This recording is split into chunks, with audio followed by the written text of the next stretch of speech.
Hi, I am Emily, 32 years old, a financial analyst, and about to become a mom for the first time. You would think that at this point in my life, my biggest concerns would be prenatal vitamins and assembling a crib, not dealing with my sister's drama. But no, Laura, my younger sister, 26, has always had a flair for theatrics. And by theatrics, I mean making every single thing about herself. My wedding? She cried because I was getting married before she was.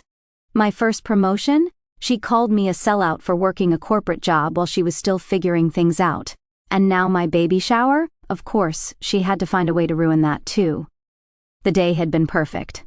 My best friend Sarah hosted it at her place, pastel decorations, cupcakes with little teddy bears on top, laughter echoing through the house. My husband, Matt, was chatting with my parents, and for the first time in months, I actually felt happy, until Laura handed me her gift. It was a medium-sized box wrapped in gold paper with a neat silver ribbon. Fancy. Suspiciously fancy.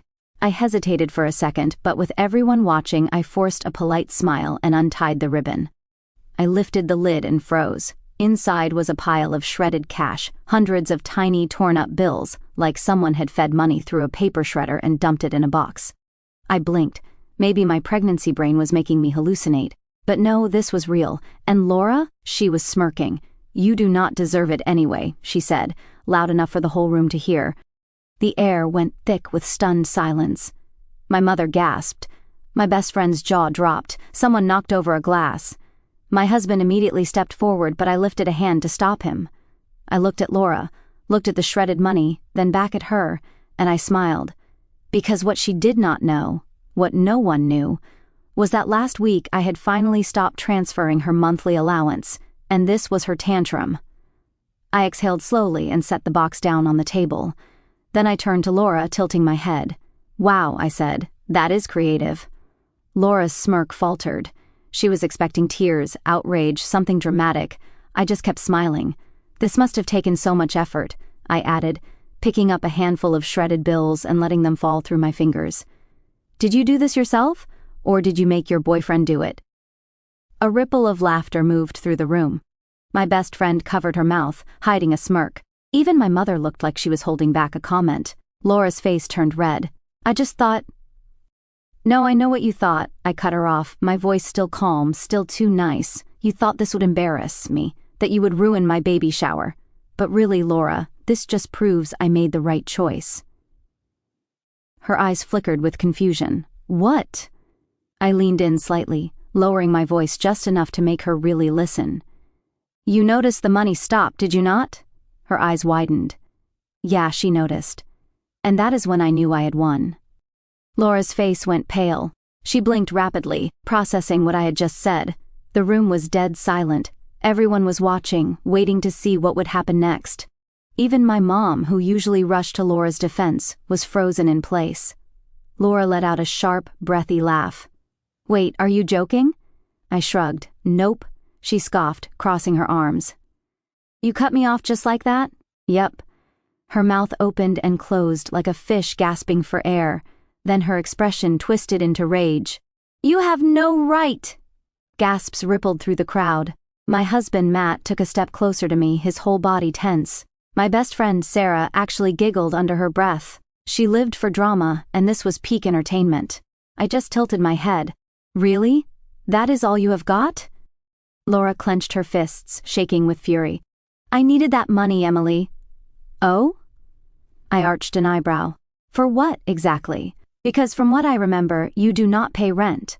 Mom and Dad let you live at home for free. You do not have any bills. I paid off your credit card debt last year, and you definitely do not have a job, because the last time I asked, you were too busy finding yourself to work." The color drained from her face. The truth hung in the air like a grenade with the pin pulled. Then came the explosion. "You owe me," she shrieked, slamming her hand on the table so hard that the cupcakes trembled. "You have everything, a husband, a house, a baby on the way. And I worked for it," I cut in sharply. "Every single thing I have, I earned. I did not sit around waiting for someone to hand it to me." Laura was breathing heavily, her whole body shaking with rage. "You have always thought you were better than me." "No," I said calmly. You always thought I was better than you. That is the real issue, is it not? Dead silence. Laura opened her mouth and shut it. Her face was burning red now, and I could see the cracks forming. The reality was sinking in. For the first time in her life, she was not getting what she wanted, and she could not handle it. So suddenly, she spun around, locking eyes with our mom. "Mom, say something!" I turned to Mom too, curious to see what she would do. She hesitated. For the first time, she hesitated. Usually, she jumped in immediately, scolding me for upsetting Laura, smoothing things over like always. But now she looked embarrassed, like she had finally realized how ridiculous Laura was acting. "Well," Mom started awkwardly, "maybe we should all just—" "Oh, stop it," Laura snapped at her. The entire room sucked in a collective breath. Mom's lips pressed into a thin line, and that was it. That was the moment Laura screwed herself. Because for the first time in forever, our mom did not defend her. I turned back to Laura, my smile growing. "Wow, you are really just burning every bridge today, huh?" She screamed an actual full-blown toddler-like scream of frustration. Then she grabbed the gift box full of shredded money and threw it at me. I barely flinched as the confetti-like pieces fluttered to the floor around me. That was when Matt stepped forward, his voice deadly calm. "Laura, you need to leave." She whipped her head toward him. "Stay out of this." "Not happening." His voice was low, dangerous. "You just threw something at my pregnant wife. Get out." Laura's eyes darted around the room, searching for someone to back her up. No one did. Not Mom, not Dad, not even our relatives who usually stayed neutral in our fights. She was alone, and she knew it. Her breath came in short, angry puffs. Then, with a final huff, she turned on her heel and stormed out. The moment the front door slammed behind her, the tension in the room snapped like a rubber band. Sarah burst into laughter. "Oh my goodness, that was the best baby shower ever." Matt sighed, wrapping an arm around me. "Are you okay?"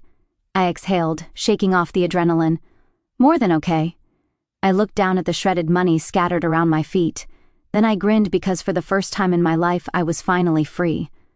Laura had always been dramatic, but this was new.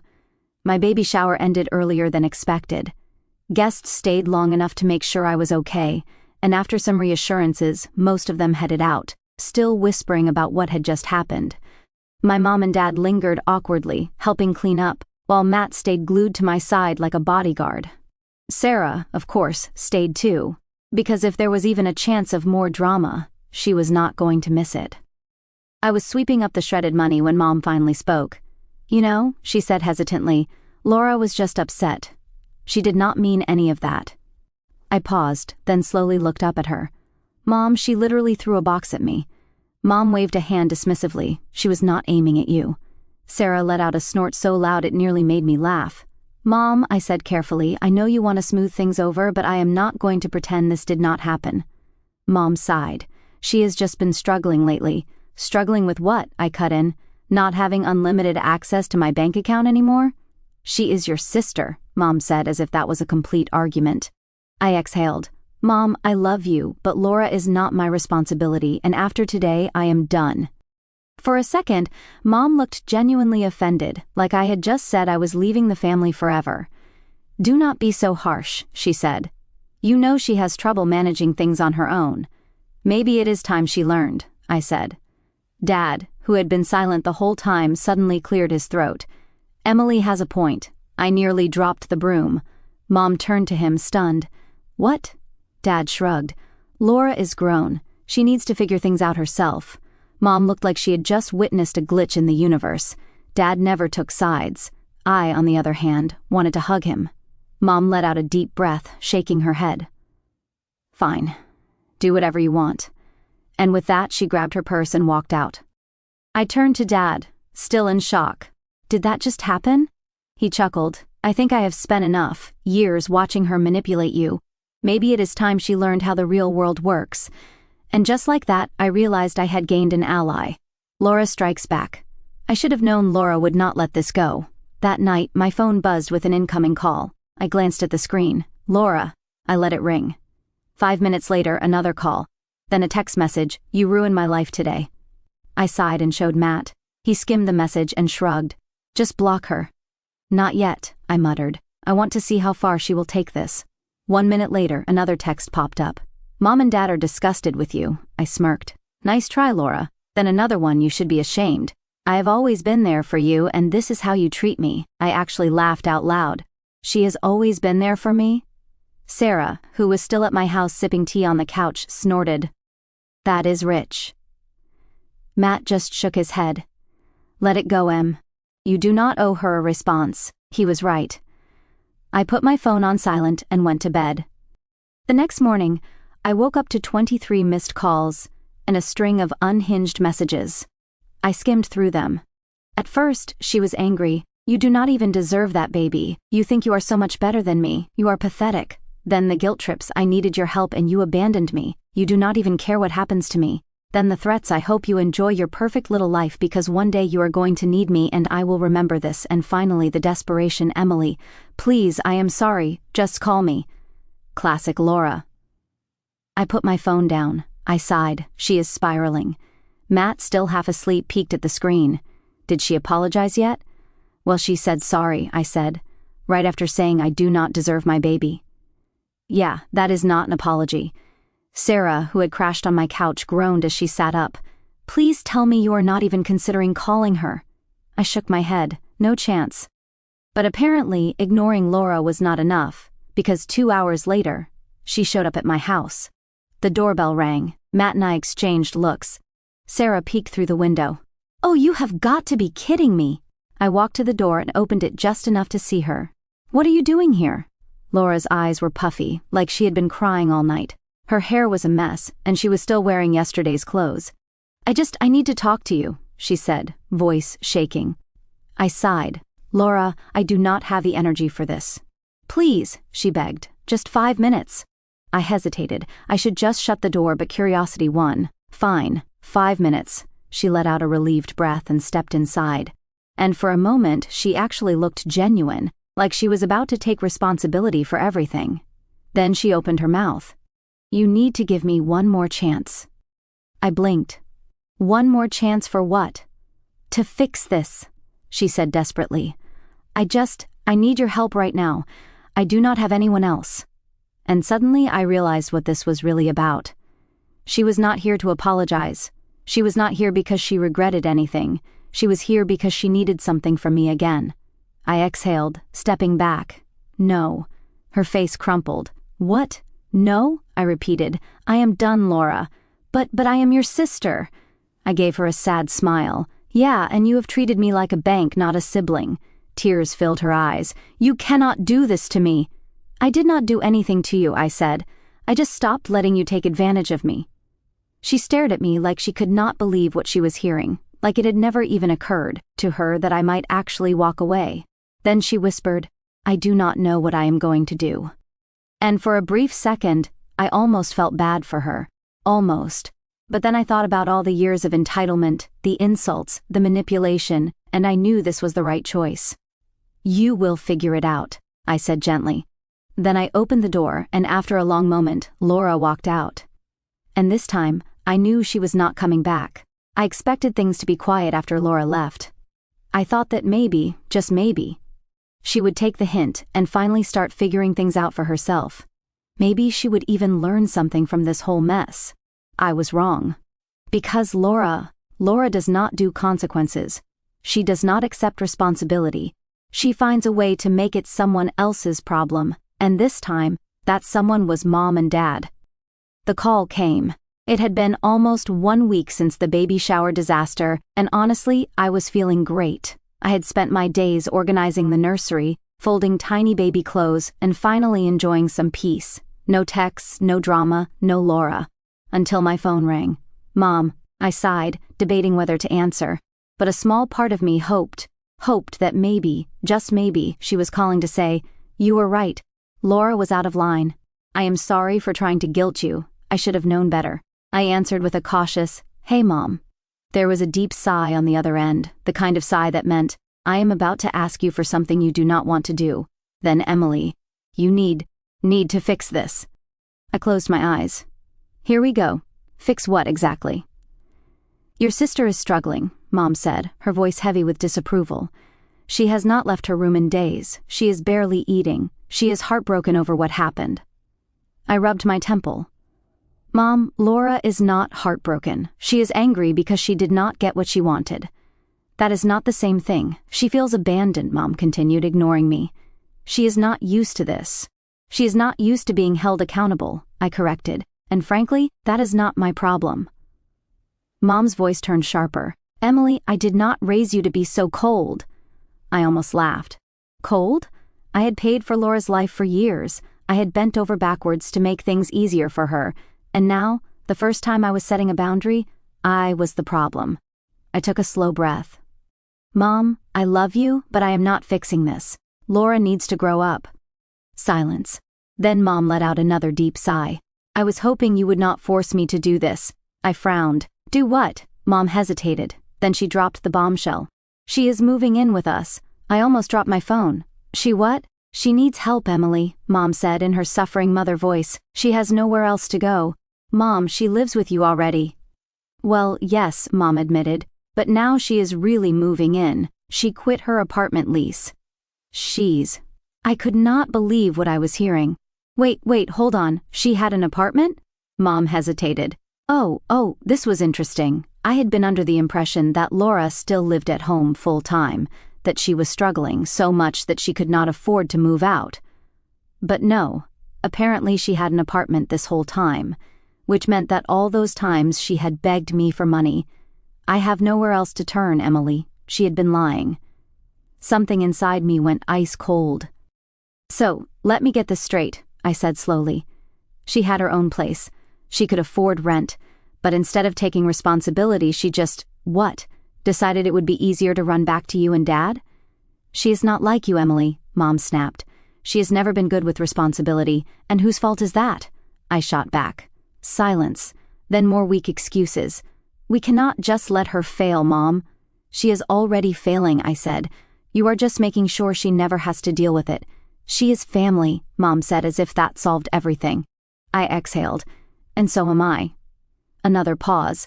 Then the real reason for the call. She needs a little help getting back on her feet, Mom said carefully. Just for a few months. Maybe you could... No.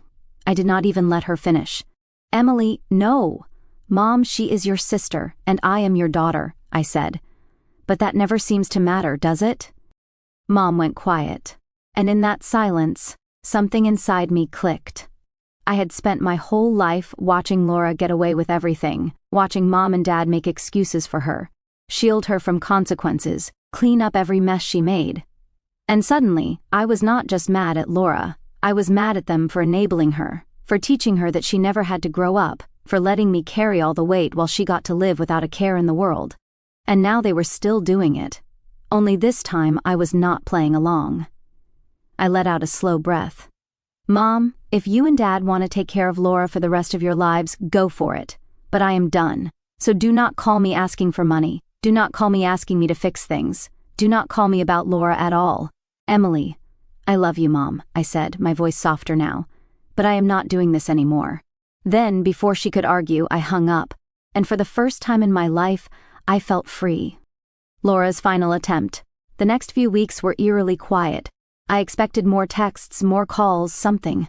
But no, Laura was silent. Mom was silent. Even Dad, who usually played peacemaker, did not call. It was almost too easy. Then, just as I was starting to think that maybe, just maybe, they had finally let it go, Laura showed up at my house again. Only this time, she was not alone. She brought Dad. I stood in my doorway staring at them, a sinking feeling in my stomach. Emily, Dad said, his voice tired. Can we come in? I folded my arms. Why? Laura sniffled dramatically. I need to talk to you, please. She looked different this time, not angry, not smug, but desperate. I sighed. Fine, 5 minutes. I stepped aside, letting them in. And in those 5 minutes, Laura dropped the biggest bombshell yet. Laura stood in my living room, eyes red, her usual arrogance gone. She was not smirking. She was not glaring. She just looked small. Dad shifted awkwardly beside her, glancing at me like he was not sure how I would react to whatever was about to come next. I folded my arms. All right, you have 5 minutes. Laura took a shaky breath. Emily, I messed up. I arched an eyebrow. You think?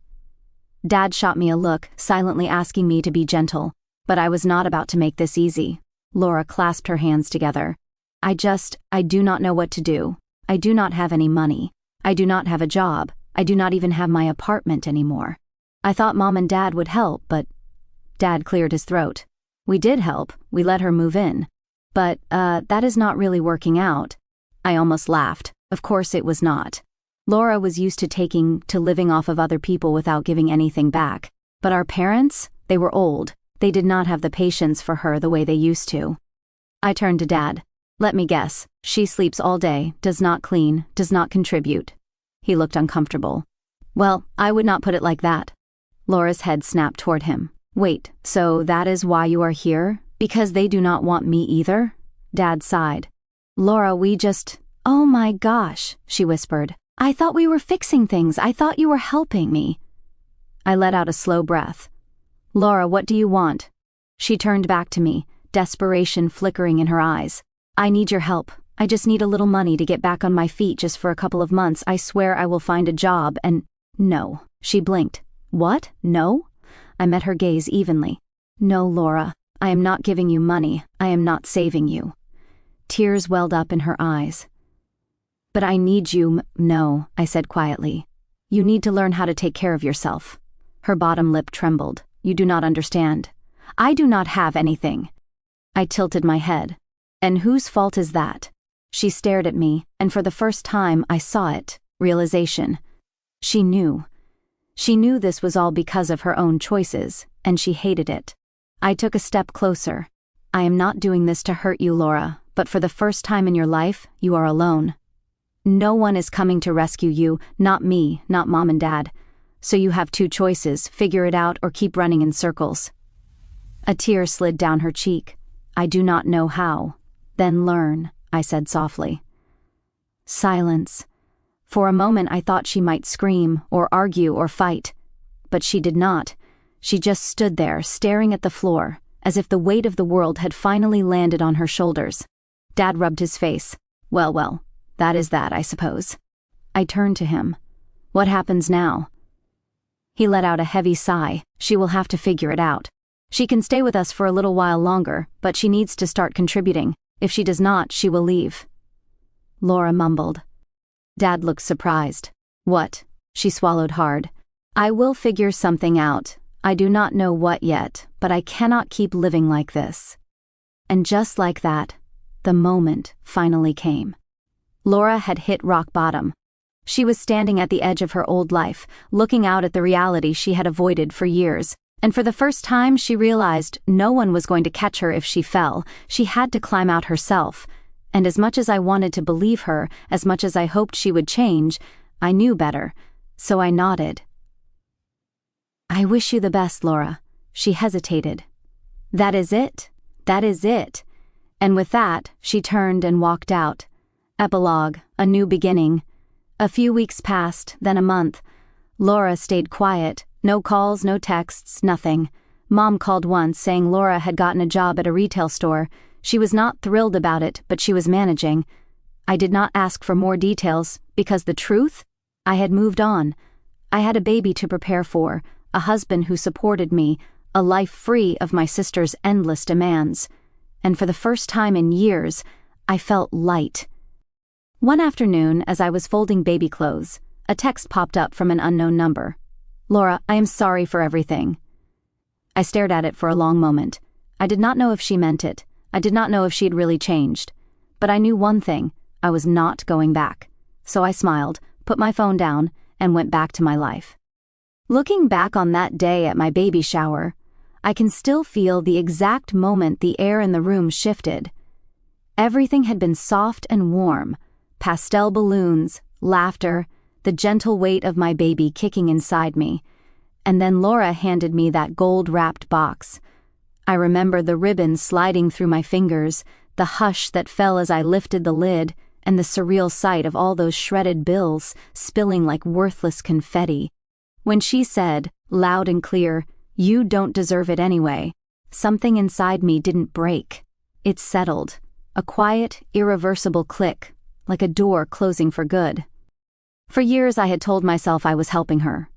Every month I transferred money into her account, telling myself it was temporary, that she was just finding herself, that family takes care of family.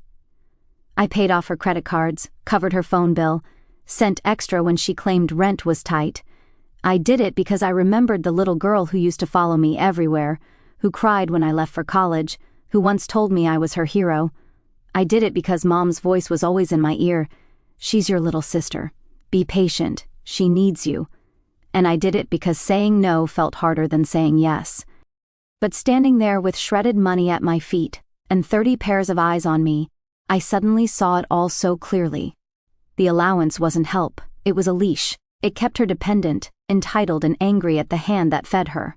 Every time I succeeded, a promotion, a wedding, now a baby, she felt smaller. And the only way she knew to feel bigger was to tear me down. That box wasn't just a cruel prank. It was the final, desperate act of someone who believed I owed her my success because she couldn't create her own. I smiled that day because I finally understood. My kindness had become her weapon. And in that moment, I took it back. People keep asking if I feel guilty. They say blood is thicker than water, that I'm punishing her, that one day I'll regret going no contact. But guilt requires believing you've done something wrong, and I know, deep in my bones, that I haven't.